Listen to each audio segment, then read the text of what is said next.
sir. So question number 31.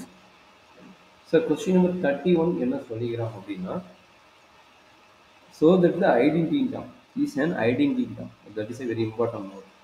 அப்ப என்னாச்சு cos square theta plus cos theta equal to 1 அப்படிங்கிறது. It's a possible first check பண்ணணும். So ஒண்ணுமே கிடையாது.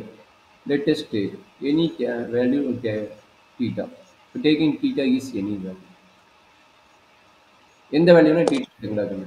எந்த வேல்யூ எடுக்கலாம் உங்களுக்கு தெரியும் theta ஓட வேல்யூ எனக்கு எதுக்கு வேல்யூ தெரியும் 30 degree 0 degree 30 degree 60 degree 45 degree தான் 45 டிகிரி 60 டிகிரி 90 டிகிரி இந்த வேல்யூல டீட்டாவை எனி வேல்யூ எடுத்துக்கணும் ஏதோ ஒரு வேல்யூ எடுத்து நீங்கள் சப்மிட் பண்ணி பாருங்க எல்ஹெச்எஸும் ஆர்ஹெச்எஸும் ஈக்குவலாக வருதான் பாருங்க ஈக்குவலாக வந்தால் ட்ரூ இல்லைன்னா அதர்வைஸ் ராங் சரிங்களா எந்த வேல்யூ எடுத்துக்கலாம் லெட் டேக் எனி வேல்யூ இது 45 டிகிரி எந்த வேல்யூ எடுக்கலாம் நீயே சொல்லு அந்த வேல்யூ நான் எடுத்து போட்டு பார்க்குறேன் So 1 theta 90 degree.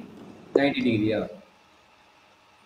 ஸோ 90 டிகிரிக்கு சாட்டிஸ்ஃபை ஆகுமா கண்டிப்பாக 90 டிகிரிக்கு ஆகும் மற்ற எங்களுக்கு okay is satisfy only 90 degree அப்போ என்னாச்சு cos square 90 degree plus cos 90 degree equal to 1 cos 90 degree என்னது ஜீரோவா zero square plus zero equal to 1 அப்போ ஜீரோ ஈக்குவல் டு ஒன்னா இஸ் எ ராங் ரைட்டுங்களா is a wrong therefore LHS is not equal to RHS இப்போ taking any value 90 தான் எடுக்கணும் அவசியம் கிடையாது நீ எந்த வேல்யூ வேணால் எடுத்துட்டு அப்ளை பண்ணி பார்க்கலாம் சரிங்களா இதுதான் ஃபர்ஸ்ட் கொஸ்டினோட ஆன்சர் இதே மாதிரி மற்ற 2 கொஸ்டின் எனக்கு ப்ரூவ் பண்ணுங்க மற்ற 3 கொஸ்டின் இது ஆர்எஸ் அகர்வால்ல 31 ரிமைனிங் 2 கொஸ்டின் இதே கான்செப்ட்ல நீ எனி டிகிரி எடுத்துக்கோ இதே கான்செப்ட்ல எனக்கு அப்ளை பண்ணி பாருங்க